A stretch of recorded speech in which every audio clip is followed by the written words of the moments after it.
భారీగా తగ్గిన బంగారం ధర, ఒక్కసారి నేలకు దిగి వచ్చిన బంగారం ధర ఏంటి అనుకుంటున్నారా? అదే అండి, మనం యూట్యూబ్ లో బంగారం గురించి సెర్చ్ చేస్తే కనిపించే వీడియోస్. నిజంగా బంగారం 90,000కి పడిపోతుందా, లేదంటే 2 లక్షలకి వెళ్ళిపోతుందా? అసలు ఈ ప్రపంచంలో బంగారం ఎక్కువ ఏ దేశంలో ఉంది? ఏ దేశంలో అయితే ఎక్కువ బంగారం నిల్వలు ఉంటాయో ఆ దేశమే ధరను డిసైడ్ చేస్తుందా? అసలు బంగారానికి ఎందుకు ఇంత క్రేజ్?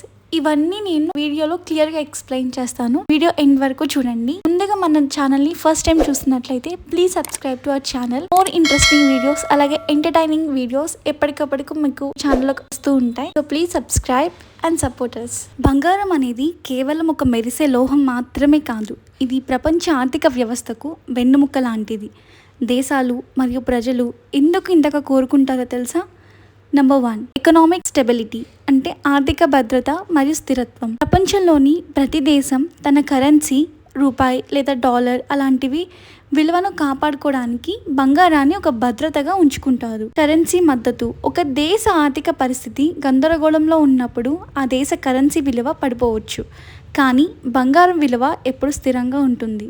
అందుకే కేంద్ర బ్యాంకులు, ఎగ్జాంపుల్ లైక్ RBI, టన్నుల కొద్ది బంగారాన్ని నిల్వ చేస్తాయి. హెడ్జ్ అగైనెస్ట్ ఇన్ఫ్లేషన్ అంటే ద్రవ్యోల్బణం నుండి రక్షణ. వస్తువులు ధరలు విపరీతంగా పెరిగినప్పుడు డబ్బు విలువ తగ్గుతుంది, కానీ అటువంటి సమయంలో కూడా బంగారం ధర పెరుగుతుంది తప్ప తగ్గదు. అందుకే ఇది ఆస్తిని కాపాడుకోవడానికి ఉత్తమ మార్గం.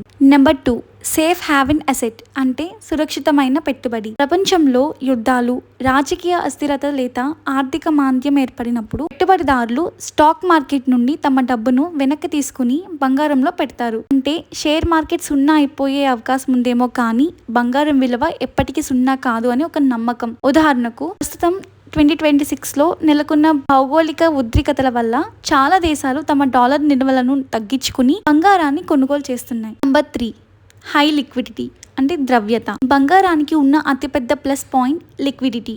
అంటే ప్రపంచంలో ఏ మూలకు వెళ్ళినా బంగారాన్ని వెంటనే నగదుగా మార్చుకోవచ్చు. ఏ దేశ కరెన్సీ అయినా మరో దేశంలో చెల్లుబాటు కాకపోవచ్చు, కానీ బంగారం ప్రపంచవ్యాప్తంగా ఆమోదించబడే ఏకైక అంతర్జాతీయ కరెన్సీ. నెంబర్ 4, పారిశ్రామిక మరియు సాంకేతిక ఉపయోగాలు, ఇండస్ట్రియల్ యూజెస్. బంగారం కేవలం నగలు మాత్రమే కాదు, ఆధునిక సాంకేతికతలో చాలా ముఖ్యం. For example electronic. బంగారం విద్యుత్తును అద్భుతంగా సరఫరా చేస్తుంది మరియు తుప్పు పట్టదు. అందుకే smart phones, computers and chips తయారీలో దీన్ని వాడతారు. నెక్స్ట్, అంతరిక్షం. ఉపగ్రహాలు మరియు అంతరిక్ష నౌకలలో సూర్యరశ్మి నుండి రక్షణ కోసం బంగారు పూతను ఉపయోగిస్తారు. సో ఇవన్నీ ఇండస్ట్రియల్ యూజెస్కి examples. Next point number 5, diversification. ఒక దేశం లేదా వ్యక్తి తన ఆస్తిని అంతా ఒకే చోట ఉంచడం ప్రమాదకరం. అంటే కేవలం భూమి లేదా కేవలం షేర్లలో. అంటే మనకి ఒక సామెత ఉంటుంది కదా, అన్ని కోడిగుడ్లను ఒకే బుట్టలో పెట్టకూడదు. రిస్క్ తగ్గించుకోవడానికి దేశాలు తమ విదేశీ మారక నిల్వలలో అంటే ఫారిన్ ఎక్స్చేంజ్ రిజర్వ్స్ కొంత భాగాన్ని ఖచ్చితంగా బంగారం రూపంలో ఉంచుతాయి. నెంబర్ 6, సంస్కృతి మరియు సెంటిమెంట్, కల్చర్ ఇంపార్టెన్స్. ముఖ్యంగా మన ఇండియాలో అండ్ చైనాలో బంగారానికి సామాజిక హోదా ఉంటుంది, అంటే సోషల్ స్టేటస్. మన దగ్గర బంగారం అనేది కేవలం ఆభరణం కాదు, అది ఒక కుటుంబం యొక్క గౌరవం మరియు కష్టకాలంలో ఆదుకునే ఆపద్ బాంధవుడు. సంక్షిప్తంగా చెప్పాలంటే బంగారం అనేది ప్రపంచం నమ్మే ఒక గ్లోబల్ కరెన్సీ. అందుకే ధర ఎంత పెరిగినా ప్రతి దేశం తమ వద్ద వీలైనంత ఎక్కువ బంగారం ఉండాలని కోరుకుంటుంది. సరే, ప్రపంచంలో అత్యధిక బంగారం నిల్వలు ఉన్న దేశాలు ఏంటో తెలుసా? 2026 రీసెర్చ్ ప్రకారం ఫస్ట్ ప్లేస్లో ఉన్నది అమెరికా. 8,133 టన్నుల బంగారంతో ఫస్ట్ ప్లేస్లో ఉంది. నెక్స్ట్ జర్మనీ 3,350 టన్నుల బంగారం. ఇటలీ 2,451 టన్నులు. ఫ్రాన్స్ 2,437 టన్నులు. రష్యా 2,330 టన్నులు. చైనా 2,250 టన్నులు. భారతదేశం 800 టన్నులు. ఇండియన్ RBI గవర్నమెంట్ దగ్గర కేవలం 800 టన్నుల బంగారం మాత్రమే ఉన్న దేశ ప్రజల దగ్గర సుమారుగా 24,000 టన్నుల బంగారం ఉంది అని అంచనా. దీన్ని బట్టి అర్థమవుతుంది మన ఇండియన్స్ కి బంగారం అంటే ఎంత ఇష్టమో. దీన్ని బట్టి మీ అందరికి ఒక డౌట్ రావచ్చు, బంగారం ఎక్కువ అమెరికా దగ్గర ఉంది కాబట్టి అమెరికాని గోల్డ్ ప్రైజెస్ ని డిసైడ్ చేస్తుందా అని. నిజానికి బంగారం ధరను ఏ ఒక్క దేశం లేదా ఏ ఒక్క ప్రభుత్వం సొంతంగా నిర్ణయించలేదు. ఇది అంతర్జాతీయ మార్కెట్ లో జరిగే డిమాండ్ మరియు సరఫరా అంటే సప్లై అండ్ డిమాండ్ ఆధారంగా మారుతూ ఉంటుంది. లండన్ గోల్డ్ ఫిక్సింగ్ ప్రపంచ వ్యాప్తంగా గోల్డ్ బెంచ్ మార్క్ ధరను నిర్ణయించడంలో లండన్ మార్కెట్ అత్యంత ముఖ్యమైనది. రోజుకు 2 సార్లు పెద్ద బ్యాంకులు అంటే LBMA కలిసి అంతర్జాతీయ ధరను ఫిక్స్ చేస్తాయి. Next comics. అమెరికాలో ఈ ఎక్స్చేంజ్ ద్వారా బంగారం ఫ్యూచర్ ట్రేడింగ్ జరుగుతుంది. ఇది కూడా ధరపై పెద్ద ప్రభావం చూపుతుంది. అమెరికా దగ్గర 8,000 టన్నుల పైగా బంగారం ఉన్నా కూడా ఎందుకు ధరను శాసించలేదు అంటే, ఒకవేళ అమెరికా లేదా చైనా వంటి పెద్ద దేశాలు ఒక్కసారిగా తమ వద్ద ఉన్న బంగారాన్ని మార్కెట్లోకి విడుదల చేస్తే అప్పుడు సరఫరా పెరిగి ధరలు పడిపోతాయి.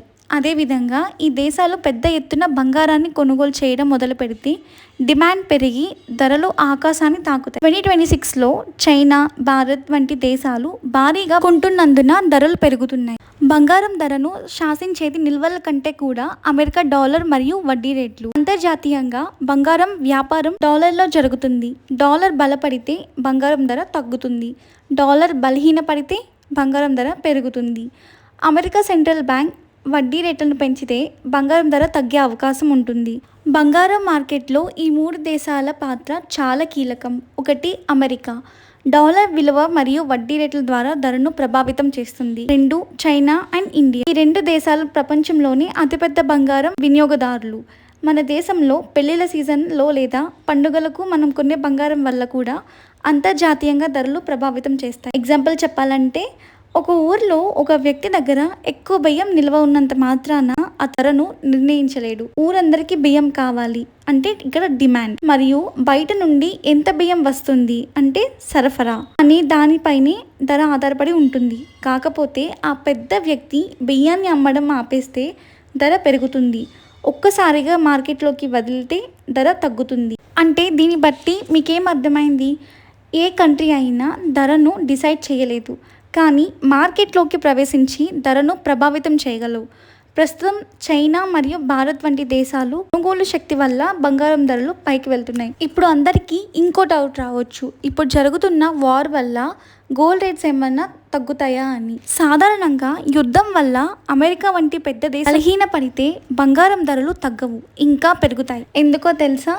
Point number 1, America dollar versus బంగారం. ప్రపంచ వ్యాప్తంగా బంగారం ధరలు అమెరికా డాలర్లో నిర్ణయించబడతాయి. ఒకవేళ అమెరికా యుద్ధంలో ఓడిపోయినా లేదా ఆర్థికంగా దెబ్బతిన్నా డాలర్ విలువ పడిపోతుంది. డాలర్ విలువ తగ్గినప్పుడు అదే బంగారాన్ని కొనడానికి ఎక్కువ డాలర్లు చెల్లించాల్సి వస్తుంది. దీనివల్ల అంతర్జాతీయ మార్కెట్లో బంగారం ధర ఆకాశాన్ని తాకుతుంది. పాయింట్ నెంబర్ 2, సురక్షితమైన ఆస్తి. యుద్ధ సమయంలో ప్రపంచవ్యాప్తంగా అస్థిరత ఉంటుంది. ప్రజలకు ఏ దేశ కరెన్సీ పైన, షేర్ మార్కెట్ పైన నమ్మకం ఉండదు. అటువంటి సమయంలో అందరూ తమ డబ్బుని బంగారంలో పెట్టుబడిగా పెట్టడానికి ప్రయత్నిస్తారు. అమెరికా వంటి సూపర్ పవర్ దేశం ఓడిపోవడం అంటే ప్రపంచ ఆర్థిక వ్యవస్థలో పెద్ద మార్పు వస్తుందని అర్థం. భయం వల్ల అందరూ బంగారం కొనడం మొదలు పెడతారు. తద్వారా డిమాండ్ పెరిగి ధర పెరుగుతుంది. Point number 3, de-dollarisation. ఒకవేళ అమెరికా ప్రభావం తగ్గితే ప్రపంచ దేశాలు తమ దగ్గర ఉన్న డాలర్ నిల్వలను తగ్గించుకుని వాటి స్థానంలో బంగారాన్ని నిల్వ చేసుకోవడం ప్రారంభిస్తాయి. ఎగ్జాంపుల్, ఇప్పటికీ రష్యా, చైనా మరియు ఇండియా వంటి దేశాలు తమ గోల్డ్ రిజర్వ్స్ను పెంచుకుంటున్నాయి. పెద్ద దేశాలన్నీ బంగారం కోసం పోటీ పడితే ధర విపరీతంగా పెరుగుతుంది. పాయింట్ నెంబర్ 4, 2026 ప్రస్తుత పరిస్థితులు. ప్రస్తుతం అంటే ఏప్రిల్ 2026 ప్రకారం యుద్ధ వాతావరణం మరియు అమెరికా తీసుకుంటున్న కొన్ని నిర్ణయాల వల్ల మార్కెట్ చాలా వేగంగా మారుతుంది. నిపుణుల అంచనా ప్రకారం ఒకవేళ అమెరికా ఆర్థికంగా లేదా సైనికంగా వెనుకబడితే బంగారం ధర 10 గ్రాములకు 2 లక్షల మార్కును కూడా దాటిపోయే అవకాశం ఉందని విశ్లేషకులు భావిస్తున్నారు. ఉదాహరణకు, గతంలో జరిగిన పెద్ద యుద్ధాలను గమనిస్తే, అంటే వియత్నాం యుద్ధం లేదా ఆఫ్ఘనిస్తాన్ నుండి అమెరికా వెనక్కి వెళ్ళిన సమయం, ఆ తర్వాత కాలంలో బంగారం ధరలు భారీగా పెరగడాన్ని మనం చూడవచ్చు.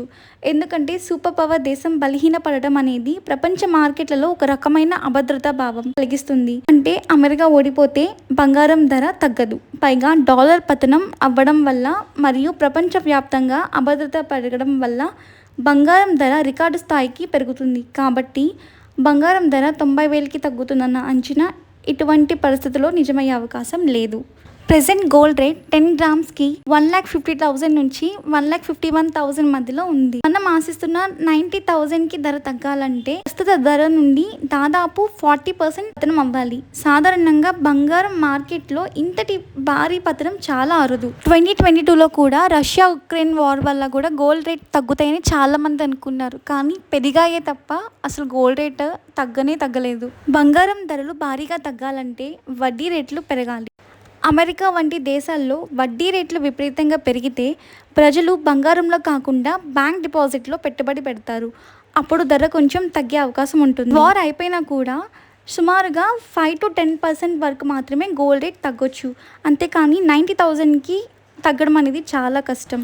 జేపీ మోర్గాన్ వంటి సంస్థల అంచనా ప్రకారం 2026 చివరి నాటికి అంతర్జాతీయ మార్కెట్లో బంగారం ధర 1 ఔన్స్కి $5,000 మార్క్ను చేరుకోవచ్చు. అంటే దీని ప్రకారం ఇండియాలో గోల్డ్ రేట్ 1,80,000 నుంచి 2 lakhs వరకు పెరిగే అవకాశం ఉందే తప్ప భారీగా తగ్గే సూచనలు కనిపించడం. మనం ఆశిస్తున్నట్లుగా బంగారం ధర 90,000కి పడిపోవడం అనేది ప్రస్తుత ప్రపంచ రాజకీయ మరియు ఆర్థిక పరిస్థితులలో అసాధ్యమనే చెప్పాలి. పెట్టుబడి పెట్టాలనుకునే వారు ధరలు స్వల్పంగా అంటే 2 to 3% తగ్గినప్పుడు కొనుగోలు చేయడం ఉత్తమం. ఇది ఈరోజు వీడియో. మీకు నచ్చితే please do like, share and subscribe tales by Prani. మరిన్ని ఇంట్రెస్టింగ్ వీడియోస్తో మీ ముందుకు వస్తాను. Till then take care.